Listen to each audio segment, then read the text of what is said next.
Seja bem-vindo ao podcast MG Familiar.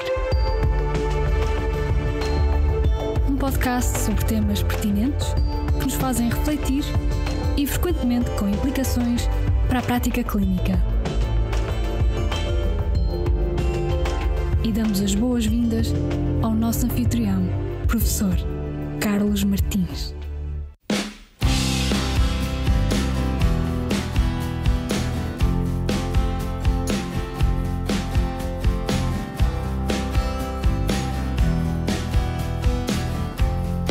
Olá, professor Carlos Martins e caros colegas. O meu nome é Carla Gouveia e sou médica de família na USF do Mosteiro, em Odivelas. Gostaria de saber se os microplásticos na alimentação têm evidência de originar doença nos humanos e, se têm, qual é essa evidência? Gostaria também de saber se a conservação de alimentos em plástico e também o seu aquecimento no micro-ondas tem algum impacto sobre a saúde e se vale a pena trocarmos para recipientes de vidro para essa conservação e para o aquecimento.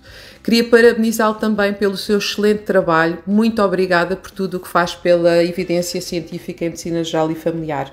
Muito obrigada.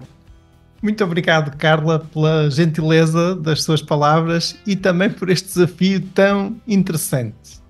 Para tentar responder às suas perguntas, fomos pesquisar em várias fontes. PubMed, e aí encontramos alguns artigos relevantes. UpToDate, contém muito pouca informação sobre o tema. Cochrane, quase nada. Google, encontramos vários documentos. ChatGPT e Gemini, sim, encontramos algumas respostas e que estão de acordo com os principais artigos que encontramos na PubMed. Um pouco destas várias fontes, coletamos então alguma informação que vamos partilhar aqui neste episódio. Começando então pelo conceito, o que são microplásticos? Os microplásticos são partículas de plástico extremamente pequenas, com menos de 5 milímetros de diâmetro. Embora sejam minúsculos, o seu impacto ambiental e potencial risco para a saúde humana tem gerado preocupação. Note-se que, de dimensões ainda mais reduzidas, temos também os nanoplásticos. Neste caso, partículas com uma dimensão inferior ou igual a 100 nanómetros.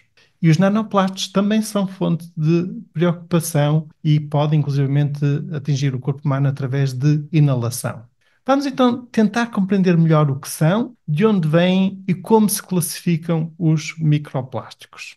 Usando agora então uma linguagem mais técnica, os microplásticos são polímeros sintéticos, materiais criados pelo ser humano a partir de processos industriais que se caracterizam pela sua durabilidade e resistência à degradação. A sua dimensão reduzida permite que se dispersem facilmente no ambiente, penetrando os ecossistemas e até o corpo humano e os corpos também dos outros animais.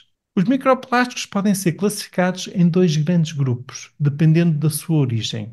Os microplásticos primários, se no fundo são partículas produzidas intencionalmente em tamanhos pequenos para aplicações específicas, como por exemplo microsferas usadas em produtos cosméticos e produtos de higiene, por exemplo alguns esfoliantes e pastas dentífricas. Outro exemplo de microplásticos primários, as partículas utilizadas em processos industriais como abrasivos em jatos de areia ou na produção de polímeros.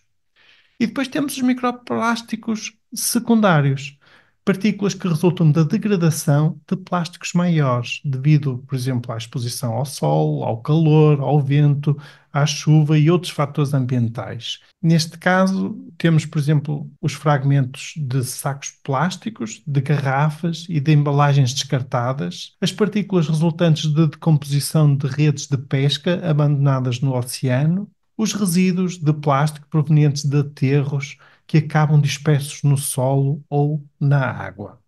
Do ponto de vista de composição química, além dos polímeros, os microplásticos frequentemente contêm aditivos químicos, como corantes, estabilizantes e plastificantes, muitos dos quais podem, pelo menos em teoria, acarretar o aumento da toxicidade. Por que a preocupação com os micro e nanoplásticos? A preocupação com os microplásticos surge da sua capacidade de acumulação no ambiente e nos organismos vivos. Eles persistem por décadas ou séculos no ambiente devido à sua resistência à degradação. E, por outro lado, atraem contaminantes químicos do meio ambiente, tornando-se um género de esponjas atrativas de poluentes que podem ser transferidos para os organismos que os ingerem. E atravessam as barreiras biológicas, como as membranas celulares ou até mesmo a placenta, em alguns casos já documentados. Todos estes factos contribuem para a preocupação sobre o possível impacto dos microplásticos também na saúde humana. Um outro aspecto preocupante é o facto de os microplásticos não estarem confinados a áreas poluídas. Eles fazem já parte de todo um ciclo global, sendo transportados por correntes de água, ventos e até organismos vivos, por exemplo, insetos. Já foram encontrados em lugares remotos, como o fundo dos oceanos e até nas plataformas de gelo da Antártida, mostrando que nenhum lugar do planeta está a salvo da sua presença. Como é que nós, seres humanos, entramos em contacto com os microplásticos? A exposição humana a estas partículas ocorre de várias formas. Eis aqui algumas das principais vias de contacto. A principal, ingestão de alimentos contaminados. Os microplásticos estão presentes em diversos alimentos, sobretudo aqueles provenientes de ambientes aquáticos, peixes, mariscos. Muitos organismos marinhos ingerem microplásticos presentes na água, que acabam por acumular-se nos teus tecidos e quando consumimos esses animais, estamos também a ingerir essas partículas. Sal marinho. Estudos mostraram que muitos tipos de sal de mesa contêm partículas de microplásticos devido à contaminação dos oceanos.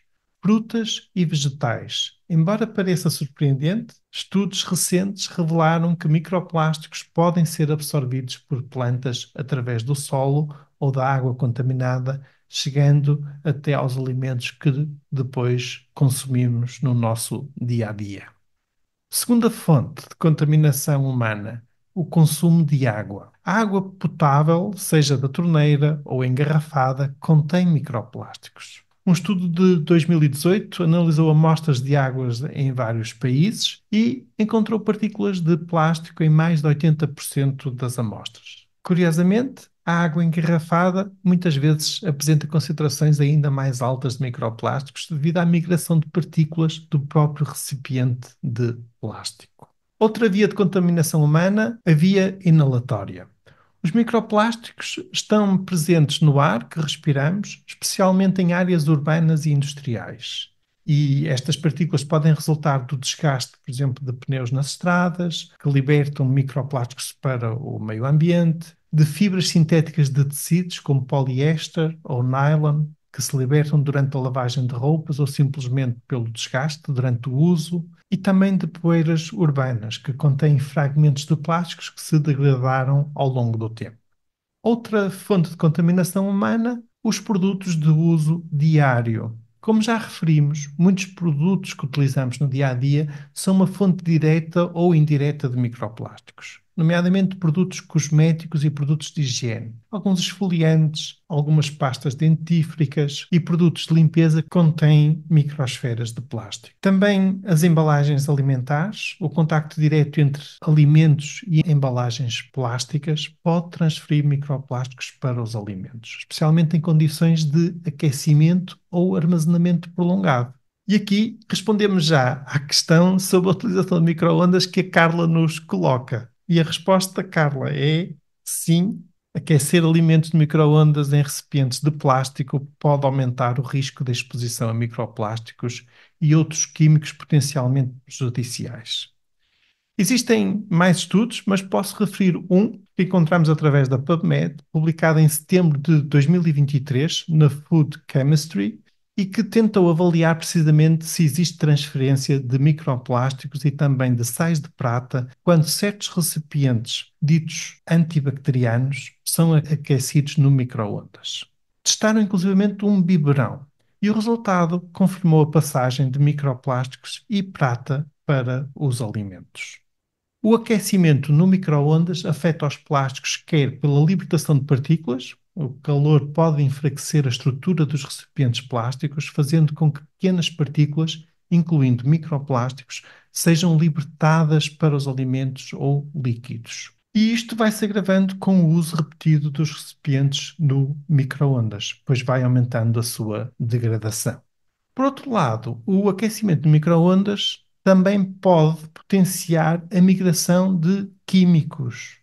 Além dos microplásticos, o calor pode acelerar a libertação de certos aditivos químicos incorporados nos plásticos, nomeadamente ftalatos, que são produtos químicos utilizados para tornar o plástico mais flexível, ou prata, como se revelou no estudo que vos falei. Agora quero chamar a vossa atenção para um aspecto curioso. É verdade que nem todos os plásticos têm o mesmo nível de risco em relação ao seu uso no micro-ondas. Recipientes marcados como micro-ondas safe, micro-ondas seguro ou BPA free são projetados para resistir mais ao calor e não se decomporem tanto por comparação com os plásticos mais comuns. No entanto, estudos revelam que mesmo alguns desses plásticos ditos seguros podem libertar partículas ou químicos em pequenas quantidades quando submetidos a calor elevado e também quando submetidos a um uso mais repetido, prolongado no tempo. Aqui chegados, o que é que ainda não sabemos sobre o impacto dos microplásticos na saúde humana? Pois bem, a verdade é que ainda sabemos muito pouco e ainda há muito por descobrir. Do ponto de vista de evidência científica de boa qualidade, ainda sabemos muito pouco. Ainda estamos a começar a compreender a extensão deste problema. Não sabemos exatamente qual a quantidade segura da exposição, por exemplo, ou quais os efeitos a longo prazo da acumulação de microplásticos no corpo humano, que doença podem provocar, qual a gravidade dessas eventuais doenças, serão doenças com risco de morte ou não, com um impacto significativo na qualidade de vida ou não. Não temos ainda respostas para estas perguntas. Esta é uma área que está a merecer cada vez mais atenção da investigação científica e acredito que nos próximos anos iremos começar a ter mais e melhor evidência. Até agora, o que dispomos são, sobretudo, estudos laboratoriais e estudos de modelo animal. Estes estudos apontam no sentido de os microplásticos poderem ter efeitos inflamatórios quando em contacto com as células, poderem ser um veículo de substâncias químicas tóxicas, que estas depois podem ser transferidas para os tecidos e células. Também se sabe que alguns dos componentes poderão interferir com algumas hormonas e suspeita-se de uma possível interferência com o sistema imunitário. Mas lá está. E reforço que tudo isto é muito com base em estudos de laboratório e de modelo animal. Ainda não sabemos se no ser humano existem estas disrupções do sistema imunitário ou ao nível endócrino e a existirem o que são e o que provocam. Portanto, também é importante transmitir que não há aqui motivo para demasiado alarmismo dos nossos pacientes ou da comunidade. Muito recentemente, em março deste ano, foi publicado um estudo no New England Journal of Medicine com o título Microplastics and Nanoplastics in Atheromas and Cardiovascular Events. Este estudo é muito interessante. Trata-se de um estudo prospectivo, multicêntrico, observacional, envolvendo pacientes submetidos a endarterectomia carotídea em contexto de doença assintomática da artéria carótida. As placas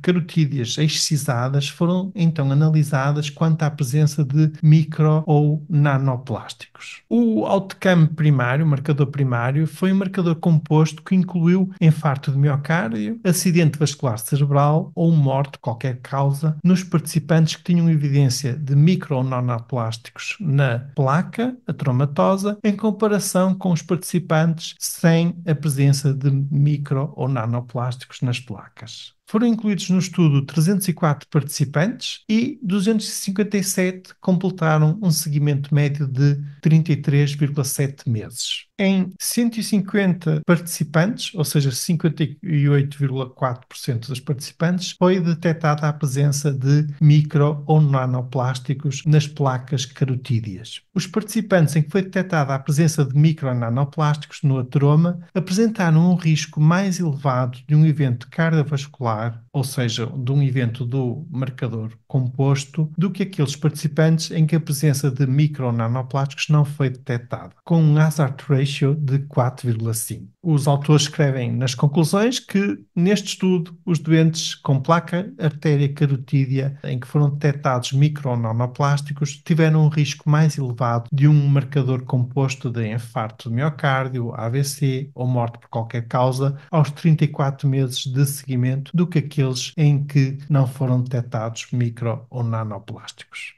Atenção que este estudo não prova causalidade e tem várias limitações reconhecidas pelos próprios autores. Mesmo assim, é um primeiro estudo que aponta no sentido de ser necessária investigação adicional para compreender se os micro e nanoplásticos aumentam ou não o risco de eventos cardiovasculares. E é este o ponto em que nos encontramos. Ainda sabemos muito pouco. E então, levanta-se a questão, será que faz sentido mudar alguns dos nossos comportamentos para tentar reduzir a exposição aos micro e nanoplásticos? Volto a repetir, primeiro de tudo, acho que vale a pena uma certa tranquilização e evitar alarmismos desnecessários junto da população, principalmente enquanto não dispusermos de evidência científica mais sólida. É impossível evitarmos por completo a nossa exposição aos microplásticos. Mesmo assim, se desejarmos reduzir a exposição, algumas medidas podem ajudar a minimizar o contacto. Por exemplo, reduzir o uso de recipientes plásticos para conservar os alimentos. Outro exemplo, filtrar a água potável com sistemas de alta eficiência. Evitar cosméticos e produtos de higiene que contenham microsferas de plástico. A nível político, promover políticas que reduzam a produção de plásticos e incentivem a reciclagem. No vestuário, optar por tecidos naturais. Evitar, então, o uso de plásticos para aquecer alimentos no micro-ondas. Sempre que possível, em alternativa, optar por recipientes de vidro ou cerâmica. Não reutilizar plásticos descartáveis. E aqui chamamos a atenção que as embalagens descartáveis, como as embalagens em que são vendidos alimentos já cozinhados, hoje em dia algo muito comum nos supermercados, não foram projetadas para uso repetido ou exposição ao calor, nem foram projetadas para o seu uso no micro-ondas. E aquecer então os alimentos com tampas apropriadas, idealmente tampas de vidro ou de cerâmica, para evitar que partículas de plástico entrem nos alimentos. Algumas destas medidas são pequenas mudanças nos nossos hábitos, mas que podem fazer realmente uma diferença significativa na quantidade de partículas à qual estamos expostos. Em jeito de conclusão, podemos dizer que os microplásticos são um desafio global e o seu impacto na saúde humana é uma área de estudo e investigação relevante e teremos certamente novidades nos próximos anos. Enquanto a ciência não oferece respostas mais claras, cabe a cada um de nós adotar práticas mais sustentáveis e premiar ações políticas para minimizar este problema. Ao fazê-lo, estamos a cuidar melhor do nosso planeta e a ir ao encontro da nova definição europeia de medicina geral familiar, que incorpora os conceitos One Health, saúde planetária e sustentabilidade. Agradeço mais uma vez à nossa colega Carla por ter levantado esta questão tão pertinente e obrigado por nos ouvirem. E já agora, não se esqueçam de partilhar este episódio com os vossos amigos e colegas e deixarem os vossos comentários ou dúvidas. Estamos todos juntos por uma saúde melhor. Fiquem bem, continuem bem. Até ao próximo episódio.